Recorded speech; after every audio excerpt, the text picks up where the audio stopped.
Bismillahirrahmanirrahim. Alhamdulillahi Rabbil Alamin. Wassalatu wassalamu ala rasuli Rabbil Alamin. Nabiyyina wa habibina wa qudwatina Muhammad ibn Abdullah wa ala alihi wa sahbihi wa man walah, amma ba'du. Muslimin dan muslimat, para pelajar sekalian, Assalamualaikum warahmatullahi wabarakatuh. Alhamdulillah, kita panjatkan kesyukuran kepada Allah Azza wa Jalla. Pada hari ini 23 Oktober 2021, kita teruskan pengajian kita dalam kitab Al-Wafi Syarah Al-Arba'in An-Nawawiyah. Kita masih lagi dalam hadis yang ke-35, Ukhuwatul Islam wa Huququl Muslim. Persaudaraan Islam dan juga hak-hak seorang Islam. Dalam hadis yang panjang, Nabi SAW berpesan kepada kita beberapa perkara, di antaranya An Abi Hurairah radhiyallahu anhu Qala Rasulullah sallallahu alaihi wasallam, la tahasadu wa la tanajashu wa la tabaghadu wa la tadabaru wa la yabi' ba'dukum ala bai'i ba'd wa kunu ibadallahi ikhwana. Al-muslimu akhul muslim, la yazlimuhu wa la yakdhibuhu wa la yahqiruhu. At-taqwa hahuna. Wa yushiru ila sadrihi thalatha marat bihasbi imri'in minasyarri an yahqira akhahul muslim kullul muslimi 'alal muslimi haram damuhu wa maluhu wa 'irduhu, rawahu Muslim. Maksud dianya, sabda Nabi sallallahu alaihi wasallam, janganlah kamu saling dengki-mendengki. Janganlah kamu saling menawarkan harga yang lebih tinggi tanpa ada niat untuk membelinya. Dia panggil najas. Janganlah kamu saling benci-membenci. Janganlah kamu saling bermasam muka dan memalingkan muka antara satu sama lain. Janganlah sebahagian kamu membeli atas pembelian sebahagian yang lain. Jadilah kamu hamba-hamba Allah yang bersaudara. Seorang Islam adalah saudara kepada seorang Islam yang lain. Oleh itu, janganlah menzaliminya, janganlah membohonginya, mendustainya, janganlah memperhinakannya. Takwa di sini, Nabi SAW menunjukkan kepada dadanya sebanyak 3 kali. Nisbah seseorang itu dengan kejahatan adalah bergantung kepada sikapnya.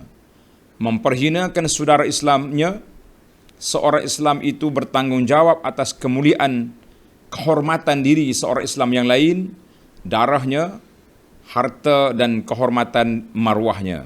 Hadis ini rawahu Muslim. Jadi para pelajar sekalian, kita telah baca dalam siri yang lepas, dalam bab fiqhul hadis, yang pertama larangan hasad. Yang kedua, larangan daripada najas. Najas ni kita buat naikkan harga, bukan nak membeli. Ketika orang buat lelong, pasar lelong, dia ni mari jadi tali barut, dia bukan nak beli tapi dia nak naikkan harga. Itu dia panggil najas. Kemudian kita sambung lagi dalam siri, dalam fiqhul hadis yang ketiga ini. Fiqh hadis yang ketiga, bagi pelajar yang ada kitab, tengok muka surat 511. Muka surat 511. An-nahyu anit tabaghud. An-nahyu anit tabaghud, larangan saling membenci sama-sama kita. Lebih-lebih lagi membenci sesama orang Islam. Ini larangan keras. Dalam perkara yang ketiga ni ada beberapa isu. Yang pertama, ta'rif, definisi al-bughdu. Marah tu apa benda? Ta'rif dia, kebencian adalah satu perasaan tidak sukakan sesuatu atas sebab sesuatu yang buruk. Bila kita tak suka satu benda, kerana benda itu tak molek, ataupun kerana benda itu tidak baik, ataupun kerana orang itu sendiri tak baik. Benda baik tapi perangai dia itu tak baik. Rasulullah sallallahu alaihi wasallam melarang kaum muslimin daripada benci membenci sama mereka yang bukan kerana Allah. Sebaliknya disebabkan hawa nafsu. Kenapa tak boleh benci membenci? Kerana kaum muslimin itu adalah bersaudara yang saling berkasih sayang. Patutnya orang Islam sama Islam ni berkasih sayang. Semua tu macam adik-beradik belaka. Firman Allah Ta'ala, innamal mu'minuna ikhwatun. Sesungguhnya orang-orang yang beriman itu adalah bersaudara. Surah Al-Hujurat ayat 10. Jadi kita orang Islam ni sepatutnya gitulah keadaannya, masing-masing kasih sayang, sama-sama cinta mencintai sama kita. Tapi hari ini sudah dimasuk oleh hawa nafsu, telah menjadi orang Islam benci membenci sama dia. Na'udzubillah. Dan sabda Nabi sallallahu alaihi wasallam, wallazi nafsi biyadi la tadkhulul jannata hatta tu'minu wa la tu'minu hatta tahabbu. Demi jiwaku di bawah di tangan Allah Azza wa Jalla, kamu tidak akan masuk surga sehinggalah kamu beriman, dan kamu tidak akan benar-benar beriman sehinggalah kamu saling berkasih sayang. Maknanya dia ada kait. Bila kasih sayang datang, barulah dia pergi ke iman. Bila ada iman, maka dia disayangi oleh Allah. Tak ada kasih sayang sama Muslim, imannya lemah. Kita ni tak kata apa, saya tambah, hadis ini riwayat Abu Hurairah, dikeluarkan oleh Imam Muslim. Imam Muslim mengeluarkan hadis ini, bermakna hadis ini sahih. Sekarang ni kita berpindah kepada hukmuhu, hukum at-tabaghut. Benci membenci terjadi antara dua orang. Sama ada berpunca daripada satu pihak ataupun satu pihak yang lain. Dia dua ya, sama ada dia ni benci atau orang tu benci. Orang dia benci atau orang benci. Dan kebencian itu bukan kerana Allah Azza wa Jalla, maka hukumnya haram. Jadi benci ni kita tahu, benci ni ada dua, sama ada wajib ataupun sunat. Ada wajib, ada sunat. Mana yang wajib, yang sunat? Firmanullah Ta'ala menjelaskan wajib kita membenci. Jadi ada juga, bukan semua benci tak boleh. Ada waktunya kita kena benci. Tengok firmanullah Ta'ala dalam surah Al-Mumtahanah ayat 1. La tattakhidhu aduwi wa aduwakum awliya. Wahai orang yang beriman, janganlah kamu mengambil musuhku. Orang kafir yang menentang Islam itu musuh Allah. Dan musuh kamu menjadi teman setia. Jangan. Maka ini dia panggil wajib kita kena benci. Orang yang kafir, yang menentang Islam, anti-Islam, lawan Islam, wajib kita kena benci. Jangan duduk dakak dia. Ini kita kadang-kadang duduk main benda lain. Kerana ni tak apalah, orang bukan Islam yang nampak anti-Islam pun kawan kita. Hari-hari duduk berkawan dengan dia, berteman rapat dengan dia, ini bahaya. Kategori yang kedua, sabda Nabi sallallahu alaihi wasallam, man ahabba lillah wa abghada lillah faqad istakmala al-iman. Sesiapa yang mencintai kerana Allah. Kita cinta pada orang ni kerana siapa? Kerana Allah. Dan membenci kerana Allah. Aku tak suka dia ni. Bukan body dia, peribadi dia, sebab dia derhaka kepada Allah. Kita benci dia kerana Allah. Tapi kalau kita benci dia sebab dia comel, kita hudullah, itu hasad nama dia. Kita benci pada orang ni semata-mata kerana Allah, sebab dia derhaka kepada Allah, dia maksiat kepada Allah Ta'ala, dia lawan Tuhan, maka kita benci. Itu tak apa. Siapa dia benci kepada seorang kerana Allah, faqad istakmalal iman, maka dia telah menyempurnakan iman. Dalam lafaz hadis ni tinggal satu benda. Wa a'ta lillah. Tambah tuan-tuan. Man ahabba lillah wa abghadha lillah wa a'ta lillah. Siapa memberi satu benda, pemberian kita beri kerana apa? Kerana Allah. Faqad istakmalal iman, maka sesungguhnya telah sempurnalah keimanannya. Jadi kalau kita nak benci kepada orang kerana dia maksiat, tak apa. Kita benci kerana maksiat dia, bukan kerana dia tu orang manusia, hamba Allah, tidak. Maka kita boleh benci. Dan tanda dalam kitab ni tak tulis, tuan-tuan tulis hadis ini riwayat Abu Daud, rawahu Abu Daud, sanad dia hasan. Ada muhakkik kata sanad dia hasan. Dan wajib atas setiap orang mukmin untuk menasihati dirinya sendiri dan berjaga-jaga terhadap rasa benci semata-mata kerana hawa nafsu. Jangan kita benci pada seorang mukmin kerana nafsu kita, tak. Dan persahabatan serta adat kebiasaan juga kita kena kerana Allah Azza wa Jalla. Jadi kita benci orang kerana hawa nafsu ataupun kerana adat kita, ya, suka-suka. Kerana semuanya ini menghalang terjadinya kebencian itu semata-mata kerana Allah. Bila kita sayang, kenapa mu sayang dia? Sebab dia ni sekampung saya. Itu dia panggil adab, ada kebiasaan, pergaulan biasa. Kenapa awak sayang dia? Sebab dia tu orang kita. Maka bukan kerana Allah. Itu bila kita sayang benda ni kerana tadi, maka dia hilanglah kerana Allah Azza wa Jalla. Ini Tuan Syekh kata kita kena betulkan channel kita, biar kita sayang orang itu kerana Allah dan kita benci juga kerana Allah. Jadi kita tak boleh. Kita kena faham di sini satu perkara menarik yang perlu kita fahami para pelajar sekalian, iaitu ada orang yang buat maksiat. Bila orang ni buat maksiat, kita kena benci kepada perbuatan dia tu maksiat. Orang ni suka menyebarkan cerita-cerita karut, sebarkan hadis palsu, sebarkan ajaran-ajaran yang menyalahi syariat, maka kita kena benci kepada perbuatan itu. Kalau kita tak benci ke tuan dia biarlah. Dia mengaku orang Islam, Islam lah. Tapi masalahnya kita benci kepada perbuatan dia, suka duduk menyebarkan sebagai orang pendakwah kata penunggang agama ni. Nampak baik, tapi sebenarnya ditunggang, menggunakan agama untuk kepentingan peribadi. Jangan. Baik, kita berpindah kepada yang kedua, yang ketiga.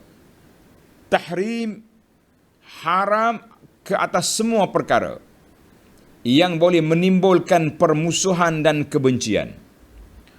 Apa saja perbuatan yang menimbulkan permusuhan dan kebencian sesama orang Islam, maka haram perbuatan itu. Letak nombor. Yang pertama, haramallahu alal mu'minin, Allah mengharamkan ke atas orang-orang yang beriman setiap perkara yang menjatuhkan mereka atau menjerumuskan mereka ke dalam permusuhan dan kebencian. Untuk itu antaranya Allah mengharamkan arak dan judi. Sebagaimana firman Allah Ta'ala dalam surah Al-Ma'idah ayat 91, innama yuridu syaitanu an yuqi'a bainakumul adawata wal baghdha'a fil khamri wal maisiri wa yasuddakum an zikrillah wa anis salah fahal antum muntahun. Sesungguhnya syaitan itu bermaksud hendak menimbulkan permusuhan dan kebencian di antara kamu kerana meminum arak dan berjudi itu, dan menghalangi kamu daripada mengingati Allah dan salat, maka berhentilah kamu daripada mengerjakan pekerjaan itu. Surah Al-Ma'idah ayat 91. Jadi para pelajar sekalian, kita tahulah bahawa permusuhan, perkara-perkara yang menyebabkan permusuhan itu dilarang dalam Islam. Apa saja? Satu. Yang kedua, letak nombor di kitab supaya para pencatat dia boleh lebih fokus. Yang kedua, Allah Ta'ala mengharamkan orang yang menyebarkan namimah, mengada-ngadakan cerita dan memfitnah orang lain, ataupun dalam bahasa muda, batu api. Duk berjalan, sosek-sosek, nak lagakan orang itu, laga orang ni, pecah orang itu, pecah orang ni, korek orang itu, korek orang ni. Ini semua permainan batu api. Hari ni batu api ni bukan api biasa tuan-tuan. Batu api elektrik. Batu api guna gas. Sebab tu mudah nyala. Dia punya permusuhan mudah nyala. Maka dosa orang ini dahsyat. Sebab itulah batu api zaman sekarang boleh jadi lebih dahsyat daripada batu api zaman dulu. Sebab nyala tu kuat. Orang dulu sosek-sosek lambat nak sampai, nak tersebar. Hari ni sekali dia sosek dalam grup WhatsApp dia ke, grup di Facebook ke, di media sosial, tersebar laju sekali segala fitnah yang dibuat kepada orang. Hati-hati tuan-tuan. Kerana padanya, pada batu api itu, namimah, wujud punca berputiknya permusuhan dan kebencian. Punca kebencian mari di mana? Mari daripada mana? Mari daripada batu api. Batu api ni jahatnya. Kerana itu, kata di para pengkaji, para ulama kata, yufsidun namam sa'atan ma la yufsiduhu sahiru syahran. Orang si batu api boleh merusakkan hubungan di antara dua orang kawan beberapa saat yang ahli sihir tak boleh buat berbulan. Orang ni nak benci pada orang ni, dia jumpa ahli sihir. Ahli sihir pun mari. Jampi serampah, perak, atas lagi sihir. Oleh kerana sahabat kita tadi kuat, zikir pagi petang tak tinggal insya-Allah. Nah, pagi petang zikir dia tak berhenti-henti, maka Allah Ta'ala jaga dia. Sihir datang, tak tembus. Tapi batu api mari dekat telinga dia. Dalam masjid tu, sambil-sambil tunggu qamat. Bang, abang dengar ada kawan tu cakap ngapa dengan abang? Dia cakap apa? Sosek. Oh, aku ingat dia solat sebelah aku ni orang warak. Rupanya syaitan besar ni. Sudah. Masuk dalam kepala dia syaitan besar. Timbullah permusuhan. Hati-hati tuan-tuan. Kerana itu, yufsidun namam sa'ah. Si batu api boleh merusakkan orang beberapa saat yang tak mampu dibuat oleh ahli sihir berbulan-bulan. Ini bahaya sekali batu api. Dalam pada itu, manakala Allah Subhanahu Wa Taala memberi rukhsah, kelonggaran untuk berdusta demi memperbaiki islah perhubungan antara sama-sama manusia. Manakala ada orang kelahi, kita boleh gunakan helah, belik cakap untuk nak mendamaikan dia. Bukan jadi batu api melagakan dia, jangan. Allah SWT menggalakkan perbaikan islah berhubungan sama insan dan meninggalkan perpecahan. Firman Allah Ta'ala, La khaira fi kathirin min najwahum illa man amara bisadaqatin aw ma'rufin aw islahin bainan nas. Tidak ada kebaikan pada kebanyakan bisik-bisikan mereka. Biasanya orang bisik ni orang nak buat masalah. Kecuali bisikan daripada orang yang menyuruh manusia memberi sedekah, atau berbuat ma'ruf, atau mengadakan perdamaian di antara manusia. Ini yang baik. Tak apa. Kalau kita nak bisikkan nak damaikan orang, dipersilakan. Tapi nak bisik nak hancurkan orang, la. Surah An-Nisa ayat 114. Baik, isu yang keempat, kedudukan persahabatan, baiknya hubungan di antara sama-sama orang Islam itu sangat digalakkan oleh agama. Kerana kemuliaan persahabatan dan kasih sayang yang dikurniakannya kepada hamba-Nya, Allah Ta'ala berfirman mengenainya. Sebagaimana Allah Ta'ala sebut dalam surah Ali Imran ayat 3. Ayat ini menceritakan kepada kita baca ayat dulu baru cerita. واذكروا نعمة الله عليكم إذ كنتم أعداء فألف بين قلوبكم فأصبحتم بنعمته إخوانا. Dan ingatlah akan nikmat Allah Ta'ala kepadamu ketika kamu dahulu, masa jahiliah, bermusuh-musuhan.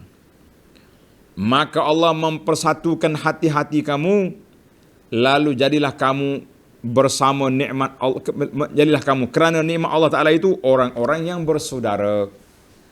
Surah Ali Imran ayat 103.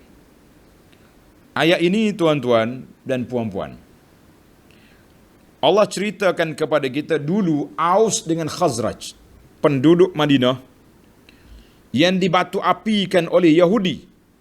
Nama besar dunia ni Yahudi sampai hari ni pun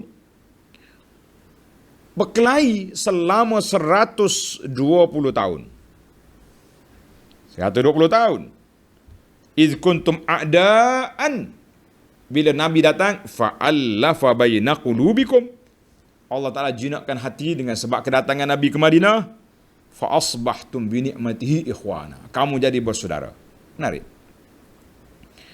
Dan firman Allah Ta'ala dalam surah Al-Anfal ayat 62, 63 samalah.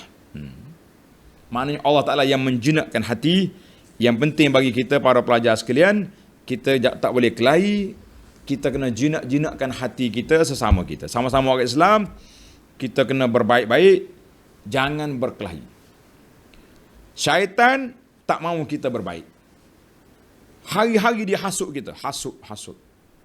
Berkelahi, supaya berkelahi, tidak ada kesatuan, tak boleh berpakat sama-sama orang Islam. Sebab apa? Dia suka tengok kita kelahi. Itu ya punca dia. Baik. Tamatlah saya cara ringkasnya larangan daripada saling membenci sesama orang Islam. Sekarang ni kita berpindah pula kepada satu lagi isu, iaitu an-nahyu 'anit tadabur. Larangan daripada memutuskan persaudaraan dan persahabatan. Tadabur maknanya paling belakang, tak mau jumpa. Itu dipanggil putuskan persahabatan. Apa makna at-tadabur? At-tadabur bermaksud memutuskan perhubungan dan tidak bertegur sapa dengan sesama kita orang Islam.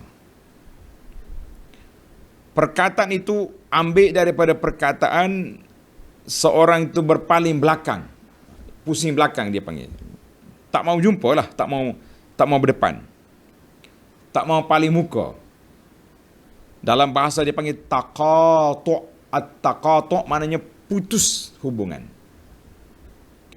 Putus hubungan. Maka ini adalah haram. Perbuatan itu adalah haram jika ia dilakukan kerana sebab-sebab keduniaan. Kita putus ni sebab kedunia semata-mata, itu haram. Dan inilah yang dimaksudkan oleh Nabi SAW dalam sabda baginda yang diriwayat oleh Imam Bukhari dan Muslim. Para pelajar kalau dengar kitab ataupun kita baca buku dia tulis riwayat Imam Bukhari Muslim dalam sahih dia, maka itu hadis sahih. La yahillu li muslimin an yahjura akhahu fawqa thalathin yaltaqiyani fayasuddu hadha wa yasuddu hadha wa khairuhum alladhi yabda'u bisalam. Tidak halal bagi seorang Islam tidak bertegur sapa dengan saudaranya melebihi 3 hari. Tak halal. Tak halal, mana haram lah. Setiap kali kedua-duanya berjumpa saling memalingkan muka, jauh pusing sana pusing sini, tak mau tengok. Jumpa di masjid pun dia ni masuk pintu ni masuk pintu B. Maka yang terbaik antara mereka berdua adalah siapa yang terlebih dahulu memberi salam. Kita cubalah. Kalau ada orang tak mau cakap dengan kita, kita pergi. Kita tahu dia akan masuk pintu ni, kita tunggu kat pintu. Dia lalu, Assalamualaikum. Dia tak mau jawab, biarkan. Yang penting awak dah tunaikan tanggungjawab. Ada juga orang macam tu. Bila kita hantar WhatsApp, tak baca. Sebab apa dia kelahi dua tu? Tak mahu. Silap-silap dia blok pula nombor kita, habis cerita. Dalam Sunan Abi Daud, diriwayat oleh Abi Kharrash, dia tulis Kharrash ini, As-Sulami, sabda Nabi SAW, man hajara akhahu sanah fahuwa kasafki damihi. Maksudnya siapa tidak bertegur sapa dengan saudaranya setahun, maka seolah-olah dia seperti menumpahkan darahnya. Tak bertegur setahun tu macam kita potong kepala kawan tu. Lafaz ini diriwayat oleh Abu Daud dengan sanad yang sahih. Adapun lafaz dalam kitab ni ada masalah. Pelajar-pelajar ada kitab tengok sama saya. Man hajara akhahu sittata ayyam. Siapa dia putus hubungan dengan saudara 6 hari. 6 hari. Kata di Syekh Subki, Imam Subki ni dia ada kitab Tabaqat Asy-Syafi'iyah Al-Kubra. Dia kumpul hadis-hadis yang dalam Ihya Ulumuddin Imam Ghazali tu yang tidak ada asalnya, yang dia tak jumpa cari, dia kumpul situ. Jadi Syekh Subki, ulama besar Syafi'i ni, dia kata kaza waqa'a fil Ihya, dengan lapak 6 hari, walam yujadu fihi lafz ayyam. Yang betulnya sanah.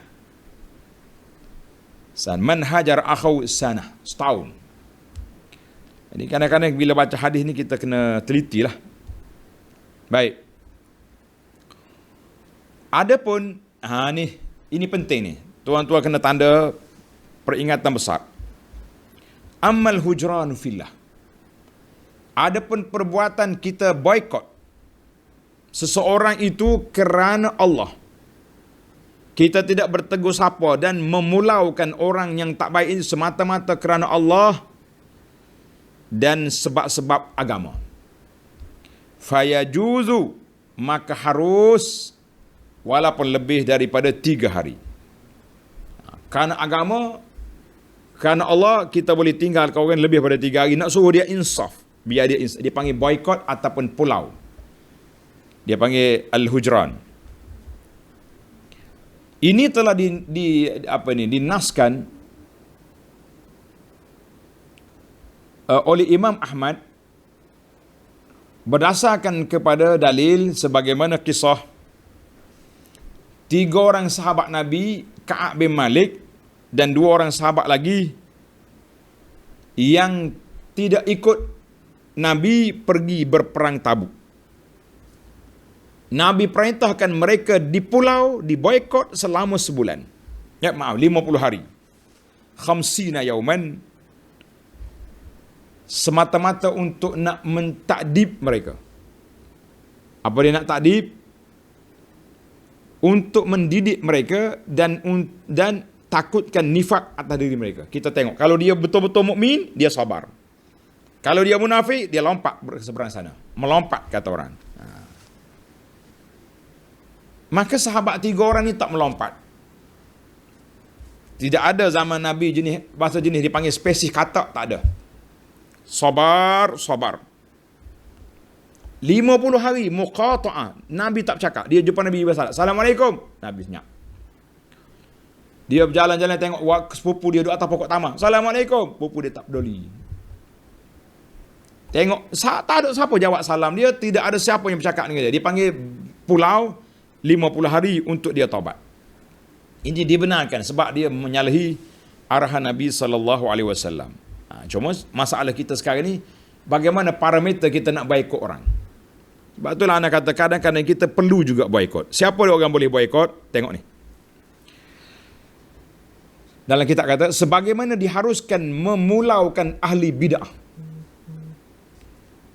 Bid'ah yang jahat, yang menyeru ke arah dia panggil orang supaya ikut hawa nafsu dan juga prinsip-prinsip asas-asas kesesatan. Orang ni duduk di kampung ni tapi dia ajar ajaran sesat. Tuhan tu aku tu Tuhan. Dia panggil wahdatul wujud. Ataupun ajaran batiniah. Dia ajar orang supaya tak payah solat. Pakai niat je. Maka orang ni kita boleh boykot dia. Pulau dia, jangan siapa pergi rumah dia. Kalau dia buat kenduri, jangan siapa pergi makan rumah dia. Biar dia insaf. Biar dia insaf. Mudah-mudahan dia taubat. Boleh. Ana duk fikir, kalau tak betul, tuan-tuan betulkan. Duk fikir juga. Ni orang-orang yang buat bid'ah ni, buat benda-benda yang karut ni, kita kena pulau. Jangan pergi. Kalau kita pergi, kita sokong dia. Satu lagi, kalau boleh, kalau beranilah. Kalau berani. Orang-orang yang tak mau mari solat di masjid, tak solat jemaah tak mari. Solat jemaah tu cerita lain. Kita ajak dia mari masjid tak datang. Ajak pergi sini pun tak mari, apa kata? Kalau imam AJK masjid buat keputusan, hantar surat kepada dia, tuan, jemputan kali pertama untuk hadir ke masjid solat berjamaah. Paling tidak pun sekali sehari. Solat isya kita kata, maghrib tak sempat, baru balik kerja. Solat subuh ke belum pergi kerja. Tak datang juga. Jemputan kali kedua. 3 kali tak datang, kita isytihar nama pulang-pulang, pulaukan dia. Kalau dia ajak pergi rumah dia, jangan pergi. Kalau ada apa-apa kenduri, jangan lapar nak makannya dia. Biar dia betul-betul terasa, bahayanya aku kalau tak pergi masjid. Di pulau oleh orang masjid. Ni tak tahannya, waktu dia tak mari kita marah. Tapi waktu dia ajak jemput kenduri, kita yang terawal sampai. Mana orang nak insaf? Dia kata bahaya. Bahaya fikrah Abu Anah ni. Jadi teroris. Kita bukan teroris, kita tengok keadaan.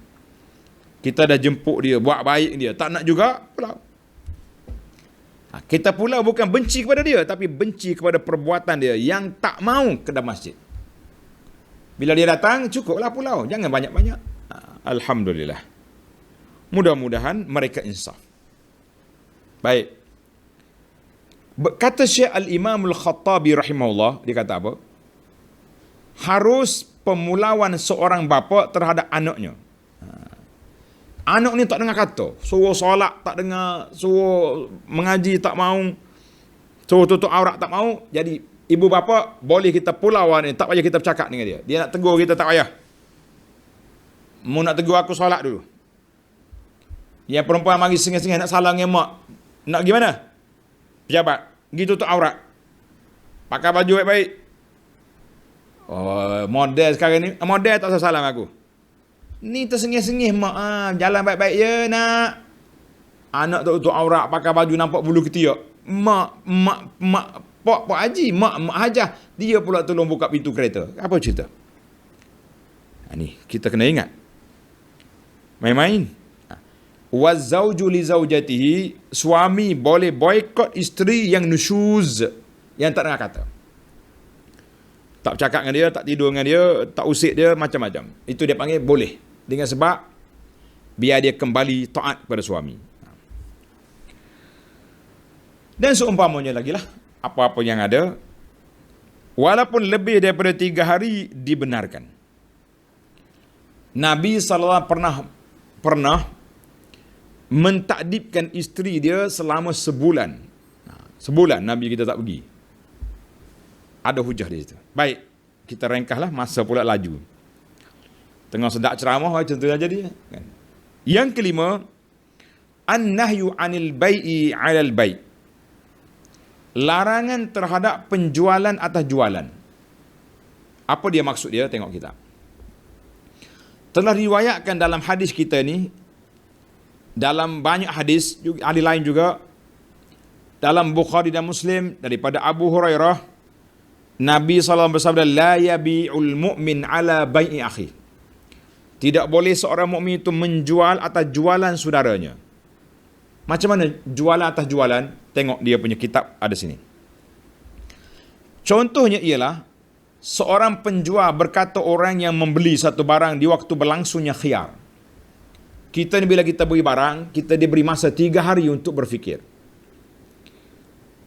Maka sama ada nak teruskan beli ataupun nak batalkan akad. Dia panggil khiyar. Khiyar majlis atau khiyar syar. Kita kata membatal lah penyembelihan tu. Contohnya kita kata kita dia beli apa-apa barang. Harga 200. Engkau batalkan dia. Aku jual kepadamu 180. Ini dia panggil jual atas jualan orang. Jangan putus hubungan kita. Ataupun barang ni tak bagus, saya bagi jual lebih baik lagi. Ataupun lebih murah. Begitu juga pembelian atas pembelian seolah-olah si pembeli berkata pada si penjual, batalkan jualan itu. Aku akan beli harga mahal. Mu jual berapa ke dia? RM10 sekilo. No. Cancel. Aku bayar 12 kilo. Tak. Ini dia panggil jual atas jualan, beli atas belian. Tak boleh. Para alim ulama bersepakat bahawa menjual atas penjualan orang lain dan membeli atas pembelian orang lain hukumnya haram. Jangan mudah-mudah kita ni. Jual atas jualan, beli atas beli orang lain itu haram. Al-Imam Nawawi rahimahullah ta'ala berkata, perbuatan yang bersangkutan dengan penjualan dan pembelian ini adalah perbuatan dosa. Perbuatan dosa. Apa bagi? Sebab kelahilah dua orang tokek tu. Kenapa awak potong saya punya ni? Perbuatan ini dilarang, akan tetapi jika datang sebilangan orang kepadanya lalu beliau menjual dan membeli, maka pembelian itu dikira sah mengikut pendapat mazhab Syafi'i. Sah tapi berdosa. Imam Abu Hanifah dan lain-lain fuqaha. Manakala para pendapat mazhab Daud Zahiri mengatakan kalau berlaku juga jualan atas jualan, maka tidak sah. Jualan itu sebab perbuatan itu haram, maka jualan itu tidak sah. Baiknya lalu Syekh Daud kan? Imam Malik ada dua riwayat sini. Yang pentingnya, kalaulah berjualan itu sah sekalipun, dia dikira haram. Itu jual atas jual. Baik, amma saumu ala saumi. Dia panggil tawar menawar. Boleh tak kita tawar menawar barang? Dengar ni. Ianya adalah menawarkan barang untuk dijual atau dibeli oleh pihak yang ditawar itu, membuat keputusan membeli menjual daripada orang lain dan telah ditetapkan harga barang tersebut serta dipersetujui dengan yang pertama. Mana dia ni siap dah tawar menawar, siap dah. Tiba-tiba kita mari potong terik. La.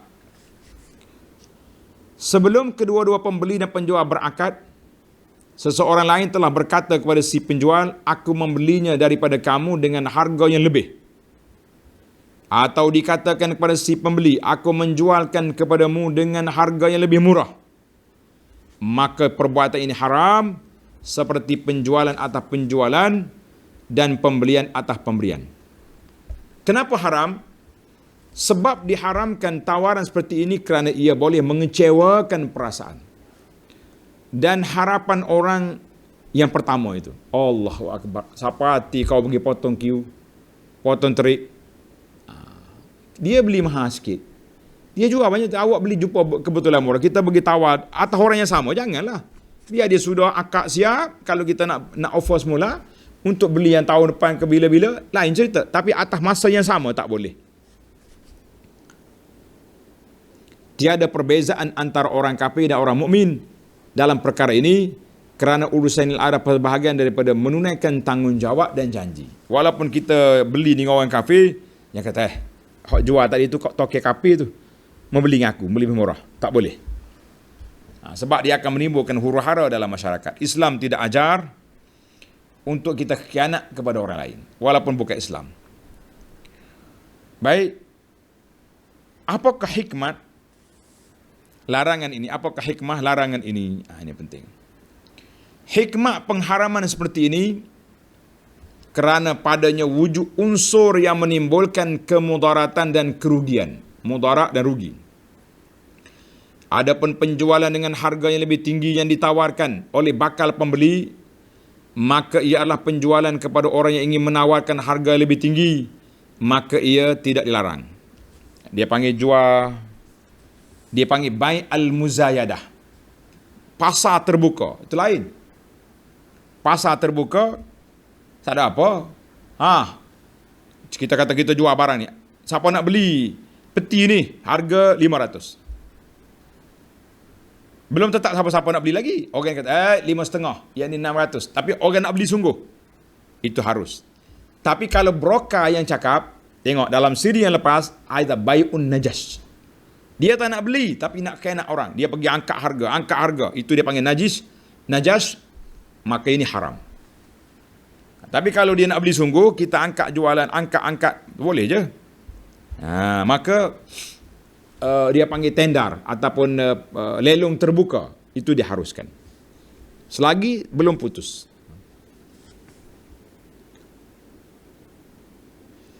Ia tidak dilarang kerana ia dilakukan sebelum wujudnya persetujuan dan ketetapan dalam penjualan dan pembeli, yakni masih belum terdapat pembelian yang ingin membeli dan penjual yang ingin menjual. Telah sabit bahawa Nabi SAW telah mengemukakan beberapa barangan untuk dijual. Baginda bersabda, "Man yazid?" Siapa nak tambah? Siapa nak tambah lagi? Boleh. Jadi kita kata boleh. Siapa nak tambah, boleh. Baik. Satu lagi isu yang sama dalam hadis lain. Hadis ni tak sebut, tapi hadis yang sama menyebut. Contohnya hadis, la yabi' ba'dukum ala bai'i ba'din wa la yakhtub ba'dukum ala khitbati akhi atau khitbati ba'din. Nabi larang meminang tunang orang. Jangan. Dosa juga ni. Kita tahu si gadis ini telah dipinang oleh orang. Kebetulan yang meminang dia tu kerja dia rendah sikit. Kita pangkat tinggi contohnya. Dan kita bercakap dengan budak, ala dia tu gaji kecil lah, aku gaji besar lagi. Cancel je, reject dia. Aku nak dengan kau. Haram perbuatan itu. Haram perbuatan ini sebab apa?